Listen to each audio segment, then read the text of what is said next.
Bien, voy a hacer unas ciertas matizaciones previas, porque es importante, y es importante porque por primera vez en mucho tiempo han aparecido unos fondos estatales que están vinculados al plan de transformación, resiliencia y tal, los fondos europeos, que son muy importantes y en los cuales nosotros estamos. Es decir, y evidentemente estamos compaginando y estamos compatibilizando nuestras políticas con ese fondo. Y además, de hecho, bueno, pues estamos introduciendo en las cifras que metemos aquí del plan director, que luego os comentaré, estamos metiendo las aportaciones que estimamos recibir, algunas ya hemos recibido por parte de esos fondos europeos. Es decir, ahora mismo estamos en esa situación. Pero venimos de una situación histórica, como sabéis, que de verdad, en el caso del País Vasco, el País Vasco es el organismo responsable de elaborar la política de vivienda y de pagarla. Nosotros no participamos en el Plan Estatal de Vivienda y, bueno, pues ese es un tema de entrada, ¿no? También otro factor importante es que otro añadido muy complicado para nosotros en cuanto a gestión es que, como sabéis, la política fiscal en el caso del País Vasco no depende de una administración tributaria, sino de tres, que son 3 diputaciones forales a todos los niveles, ¿no? Esos son factores que son muy decisivos en la elaboración de la política pública de vivienda, ¿no? Y a partir de ahí hay un tema, visto que está Carles aquí, secretario de Estado de Vivienda de la Generalitat y tal, y ya lo estuvo en otra época, y un perfecto conocedor de la política de vivienda, ¿no? Pero es que me he encontrado últimamente, incluso a nivel de la gerencia del Ayuntamiento de Barcelona, con alguna mala interpretación, es decir, y esto me pasa muchas veces, o me ha pasado unas cuantas veces últimamente en varios foros y en varios máster que me ha tocado intervenir, ¿no? Vamos a ver, no es verdad que el dinero que destinamos en el País Vasco a la política de vivienda viene del maná, no viene del cielo, no viene del cupo. Es decir, si alguien piensa que el cupo va allí y de repente nos caen los millones a nosotros, está cometiendo un error. Es decir, el cupo es un sistema, una liquidación de gestión, es un sistema unilateral de gestión de riesgos y es un sistema de financiación. Pero no tiene que ver con cuál es la cifra que destinamos a la política de vivienda. Eso en el País Vasco es una decisión política y es una decisión social. Los ciudadanos del País Vasco han presionado durante mucho tiempo y muchos años para conseguir que la vivienda, como muy bien ha comentado el viceconsejero, sea un derecho al mismo nivel que la sanidad o la educación. Pero eso lo ha decidido la sociedad vasca y eso lo ha decidido los políticos vascos, afortunadamente, y las políticas vascas, para que la vivienda sea un elemento esencial y una infraestructura básica, ¿no? Esto no es un regalo de Dios, ni, por supuesto, ya está, hagamos lo que hagamos, ya está. No tenemos que pelearlo. Me quedo con la frase de esta jornada y que iba a preguntar a Pedro. Tenemos que picar piedra. Tenemos que picar piedra todos los días. Y este es el línea, ¿no? Bien, quería comentar, una vez aclarado esto, les voy a comentar, bueno, yo esto no veo, pero bueno, ustedes igual sí lo ven. Vamos a ver. Vamos a ver. Les he dicho que la participación ciudadana no es un factor diferencial ahora mismo nuestro. Esto sí. Es más, alguna vez pocas veces que pierdo un poco los papeles, yo creo que pocas veces, pero alguna vez casi me lleva a no respetar a nadie, a ningún político ni a ninguna política que no haga esto. Porque nosotros hacemos planes, efectivamente, marcamos objetivos, hacemos estrategias, y ahora mismo somos la única comunidad autónoma y el único organismo dentro del gobierno vasco que se equivoca. Solo nosotros nos equivocamos. Nadie más. Nadie más. Tiene mucho mérito equivocarse, ¿eh? Primero porque, bueno, pues a veces nos pasa. No sé si a ustedes en su vida privada no les ocurre que a veces se equivocan. No conozco a nadie que no se equivoque nunca. Si le conociera le pondría un monumento, pero no lo conozco. Entonces, bueno, estas cosas que a nosotros nos pasa, no le pasa a nadie. Es decir, nosotros hacemos política, las medimos y a veces no acertamos. Pero eso sí, lo decimos. ¿Cuál es el resultado? Aquí hay un jefe de gabinete, asesores. ¿Cuál es el resultado? Que cada vez que vamos... Estos informes se hace una evaluación anual del plan y una evaluación ex-post. Previamente hay una ex-ante, ¿no?, que nos sirve para el diagnóstico. ¿Qué nos ocurre? Que cada vez que sacamos esta evaluación, nos caen hostias, vamos, una detrás de otra. Es decir, ¿qué pasa? Que al consejero le llaman para que vaya al Parlamento a comparecer, porque siempre hay alguien que dice, joder, ustedes no están cumpliendo, que son ustedes y tal. Siempre hay grupos que protestan, entonces eso significa un montón de preguntas parlamentarias, mociones, proposiciones de ley, comparecencias. Hombre, hace falta tener bastante prestancia para permitirlo. Yo conozco muchos sitios donde no te permiten eso. Yo conozco mundos de Yupi donde es contrarrevolucionario decir que algo no funciona. Nosotros sí lo decimos. por lo tanto, somos contrarrevolucionarios. Tiene mérito. Y ese es un valor, ¿no? Y es un valor porque además no es cualquier cosa, somos muy exigentes. Ayer me decía José García Montalvo, porque aquel es una de las escasas personas que se lee la evaluación integral, dicho sea de paso.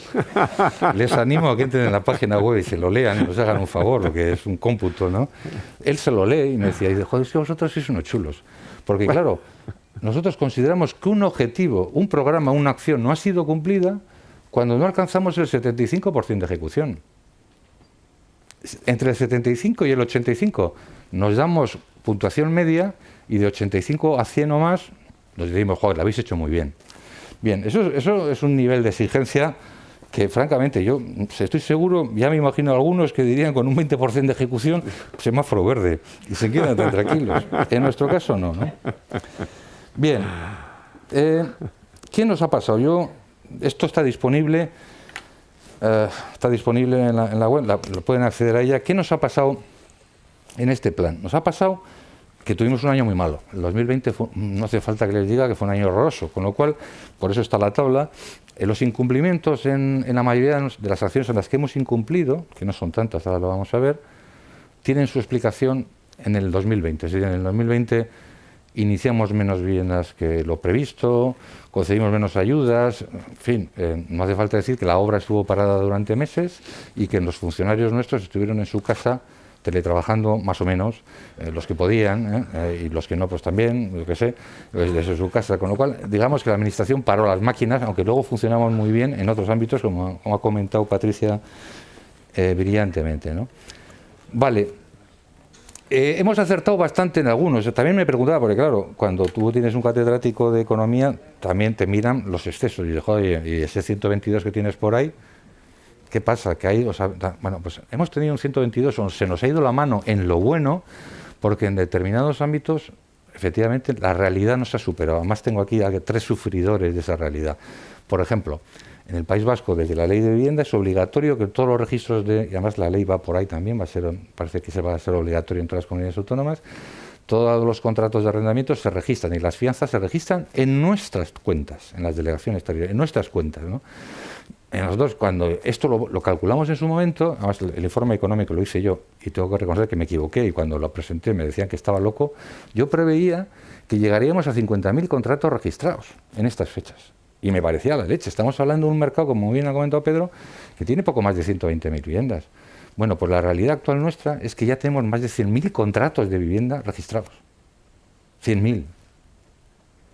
O al día de hoy, cuando cerramos, pues estábamos en menos. Pero estamos hablando de unas cifras. El tema de las ITES, que es un tema fundamental para la rehabilitación, durante demasiados años estuvo el tema parado, pero la anterior legislatura conseguimos ponerlo en marcha. Entonces, ¿qué ha ocurrido? Que las ITES han disparado. Además, si alguien quiere pedirnos ayuda para la rehabilitación, tiene que hacer la ITE. Aprovecho para decirlo, o sea, hay que hacerla. Entonces, vale, me alegro que sepáis. Entonces, bueno, esto es un tema que bueno, pues que se nos han disparado algunas cosas, ¿no?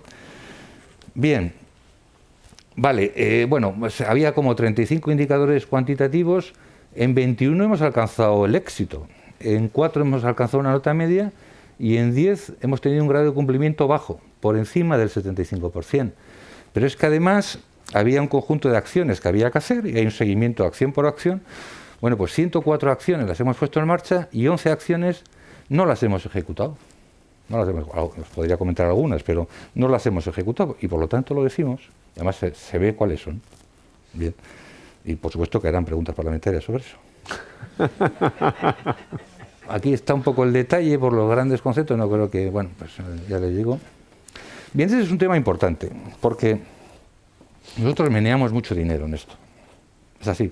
También nos contamos dinero. Es decir, el presupuesto del departamento, cuando también hablan de esto, nosotros, y un poco lo ha traducido el viceconsejero, nosotros nos ha pasado como a todos los demás, en el resto del Estado, en el resto de España, a partir de la crisis, nosotros no estábamos en aquel gobierno, en nuestro caso a partir del 2011, y aquí hay personas que estaban con nosotros allí, y allí nos redujeron el presupuesto de vivienda a la mitad.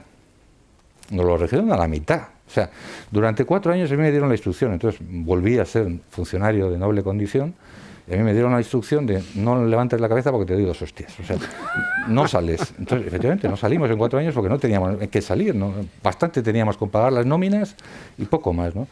Pero bueno, en los últimos años ha evolucionado. Es decir, la cantidad, la recuperación económica que hemos hecho en los últimos años es de libro. Alguna vez lo ha comentado Pedro y las cifras son impresionantes. Es decir, casi nos da miedo a Pedro y a mí aparecer por el Departamento de Hacienda porque te caen millones. Tú vas por allí y te toma 30 millones. Así andamos ahora mismo. O sea, tenemos la hostia de millones, ¿no?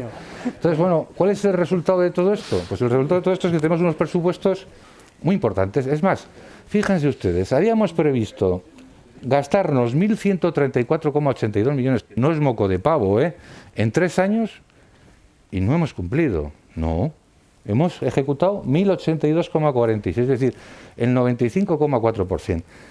¿Por qué Hacienda nos quiere? Cuando nos necesita. Por esto. Somos un departamento inversor que es capaz de ejecutar el gasto, con alguna excepción, lamentable, pero alguna excepción. Pero es que es esto, estas cifras son espectaculares.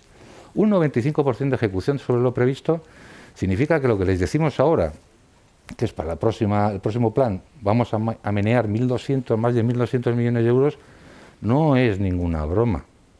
Es algo serio. Y vamos a ser capaces de ejecutarlo de una manera, esperemos que igual o mejor, ¿no?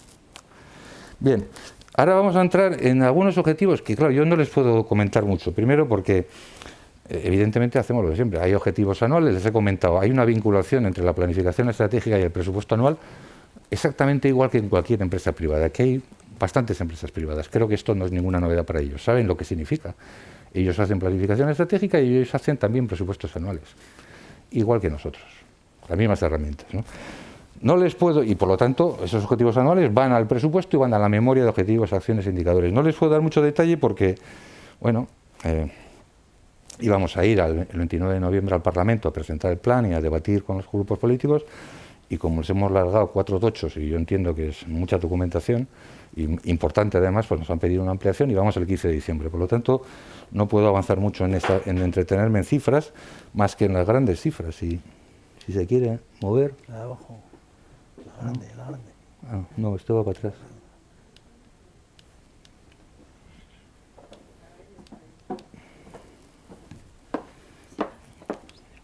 Ahí, vale, gracias. Vale, voy a saltarme un poco los objetivos. Esto es un dato que ha comentado Pedro, el viceconsejero, y creo que es interesante. Es interesante. Vamos a ver, los costes de las actuaciones planificadas en el plan director son exactamente 1.088,5 millones, ¿no? Lo que ocurre es que como somos una administración en funcionamiento, como las empresas en funcionamiento, tenemos unos gastos fijos previos que asumimos, evidentemente, además en nuestro caso vienen del anterior plan. Entonces, bueno, eso nos hace que el presupuesto consolidado, tenemos sociedades públicas, ¿no? Tenemos que sumar a las sociedades públicas, pero también descontamos las vinculaciones, y estamos hablando de gasto consolidado neto. O sea, en definitiva, el dinero que llega a la gente. El dinero que llega a la gente, la inversión que realmente hacemos es esta, es ese presupuesto consolidado que hablamos nosotros, ¿no? Bueno, estamos hablando de 1.237,6 millones. Por primera vez en la historia del País Vasco, y aquí hay un experto en fiscalidad, José Luis, del Gobierno vasco, por primera vez en la historia, el gasto directo en vivienda es prácticamente igual que el gasto fiscal. Esto no había ocurrido, ¿eh? Venimos de relaciones 1-3, 1-2 y tal. Esto es así. Y luego aquí también veo, y va por Carles esto también, y seguramente tú también habrás escuchado muchas comunidades autónomas. Nos faltan datos todavía de liquidaciones del 2020 de las diputaciones forales, próximamente, en los mejores cines, ¿no? Con lo cual no les puedo dar la estimación final, ¿no? Cuando la tengamos lo incluiremos. El gasto directo más el gasto fiscal del País Vasco en materia de vivienda, en el anterior plan ha rondado el 1% del PIB. Hay un movimiento en España de muchas comunidades autónomas que están reclamando que efectivamente eso se produzca, es decir, que el gasto presupuestario más el gasto fiscal, el gasto en políticas de vivienda alcance el 1% del PIB. Bien, nosotros previsiblemente lo hemos alcanzado en el año 2020.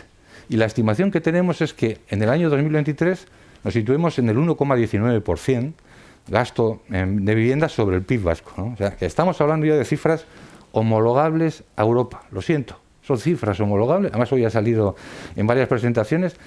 No somos tan diversos. aunque a la gente a veces le interese decir que sí, no somos tan diversos ni estamos tan lejos, ¿eh? Vale, voy a concluir. Bueno, luego las cifras las ha dado Pedro.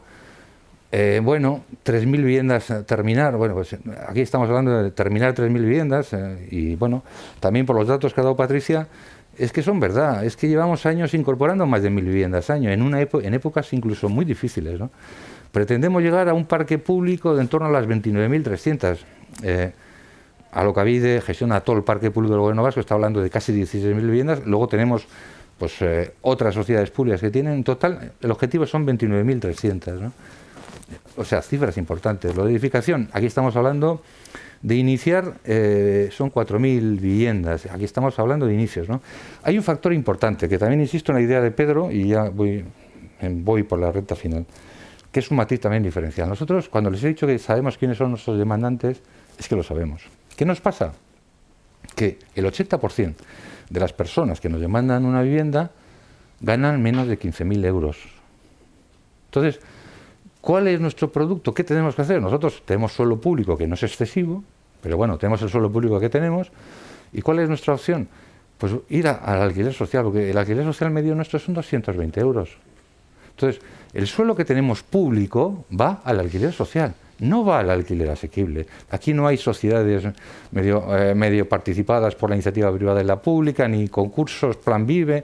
Aquí el suelo público va al alquiler social. Y efectivamente, ¿qué pasa? Que ese alquiler social lo podemos sostener, y de hecho lo hemos sostenido porque aquí hay dos gestores que funcionan muy bien. Uno es Visesa, que siempre cumple, además cumple por encima, que nos garantiza 500 viviendas en alquiler todos los años, y otro es el departamento, que en los últimos tiempos también está cumpliendo y aporta entre 250 y 275 alojamientos dotacionales año. Tenemos un suelo fuerte, pero claro, el reto aquí, lo ha comentado Pedro, es captar iniciativa privada. O sea, a ver si conseguimos que los promotores privados sobre suelos de titularidad privada y con nuestras ayudas puedan hacer alquiler, que lo hicieron, efectivamente, desde el año 2012 han desaparecido, pero antes había promoción privada en alquiler, en alquiler protegido. Queremos recuperar eso y para eso tenemos distintas figuras y está el tema del alquiler asequible y aparte vamos a dar unas ayudas muy importantes a la sociedad civil para que las asociaciones sin ánimo de lucro y cooperativas puedan promover viviendas colaborativas, cohousing y tal, ¿no? En fin, eso va por ahí, ¿no? Suelo, pues voy a pasar. Y luego el tema el tema de personas jóvenes, pues también, eso es un viraje que hemos hecho. En la anterior legislatura, no tan discretamente como pretendíamos, hemos hecho un viraje importante en la política de vivienda, de doble tipo. Primero, nosotros baremamos, es decir, cuando alguien habla de nosotros, deberá saber que todas las viviendas en alquiler, todas se adjudican por baremación. Y los factores claves son, cuanto menos dinero tengo, cuanto más miembros de la unidad convivencial y cuanto más años llevo en Etxebide sin que me hagan caso, más posibilidades tengo de adjudicar una vivienda. ¿Cuál es el resultado? Que en determinados ámbitos y en determinadas promociones se nos había ido la mano. Nos estaba pasando lo que nos dijeron hace muchos años en Francia, en Suecia, en otros sitios, que nunca hiciéramos, es que perdiéramos la cohesión social. Es decir, que concentráramos barrios con gente muy parecida, con problemas muy parecidos, que ha disparado los gastos de asistencia social, por ejemplo, o de política social por parte de Alokabide, ¿no? Entonces, eso nos hizo cambiar. Entonces hemos metido cupos, y uno de los cupos preferentes es el de los jóvenes. Por una razón muy sencilla, somos una sociedad vieja y vamos a ser todavía más viejos, con lo cual los jóvenes han pasado a ser el colectivo tan prioritario como el derecho subjetivo a la vivienda. Son los dos colectivos prioritarios, los dos, ¿no? Entonces, bueno, ese es un viraje que mantenemos, ¿no? Bueno, ya hemos hablado del bono joven, Gaztelagun. Bien, y voy terminando porque además les haré un favor seguramente. ¿Cuál es el siguiente reto? Es decir, nosotros aquí, esto es el día 25, seguramente habrá decisiones políticas que incorporaremos al plan, habrá que hacer y tal. Bien, el siguiente reto es el pacto social. Hoy ha salido, ¿no? De hecho, vuelvo a decir, ya sabíamos que íbamos a picar piedra, llevamos picando piedra mucho tiempo, pero lo sabíamos. ¿Por qué? Porque tenemos que duplicar, ha salido aquí, tenemos que duplicar el objetivo de vivienda en alquiler social y porque tenemos que duplicar los objetivos de rehabilitación. Y además, tenemos el compromiso y la responsabilidad que a partir del año 2026, cuando desaparezcan las ayudas europeas, el nuevo sector que estamos creando se mantenga. Queremos que se mantenga. Pues no vamos aquí a perder. O sea, eso tenemos que sacarlo adelante, ¿no? Entonces, todo eso ¿Con quién lo queremos tratar? Pues con los 74 agentes con los que hemos hecho el plan director y con los agentes que hace muchos años, en otra época, firmamos un pacto social que luego se fue. Nos queremos firmar un nuevo pacto social, pero por una razón muy sencilla, porque también lo ha comentado Pedro, porque esto no hay soluciones milagrosas. No sé, yo lo siento. Si alguien piensa que pega una varita mágica y de repente se resuelve un problema, en el caso de la vivienda no es verdad. Hay que ser alemanes, decimos siempre, hay que trabajar mucho, aburridamente, picar piedra una vez y otra vez, año tras año, marcarse objetivos, quizá no ser muy espectacular, no ser muy aburrido, hay que ser terriblemente aburridos, pero hay que cumplir los objetivos. Entonces, con ese nivel de objetivos, si no conseguimos que el sector y que los agentes vengan con nosotros, pues no vamos a ningún lado. Ya habíamos incorporado otros aliados estratégicos, porque lo que les decía antes, cuando estamos 7 meses hablando con vosotros, no sé si os habéis dado cuenta, pero la mayoría de vosotros os convertís en aliados nuestros. Nos volvemos a ver para gestionar la rehabilitación, para promover viviendas en alquiler, para hacer esto, para hacer lo otro. Os dais perfecta cuenta que sois aliados, sois gente con... ¿Por qué? Porque sois vosotros los que tenéis que ejecutar nuestras políticas, nosotros la nuestra y vosotros la vuestra, con lo cual, nuevamente, sentido común. O sea, tenemos que intentar, pues eso, llegar a eso, ¿no? Y poco más, es decir, lamentar no poder entrar en muchísimos más detalles, o no lamentarlo, porque igual es mejor. Pero en todo caso, bueno, que sepáis que el día 15 iremos allí, seguramente habrá alguna novedad adicional y que esto es el principio de una gran amistad. O sea, quiero decirte que a partir de ahora esto no se ha terminado. Es decir, esto de luego es claro, no es un plan que lo pones en una mesa y se terminó, sino que tienes que ejecutarlo y nos seguiremos viendo año tras año machaconamente, intentando acertar y en lo que nos equivoquemos, pues mejorar, ¿no? Entonces, pues nada más. Muchas gracias.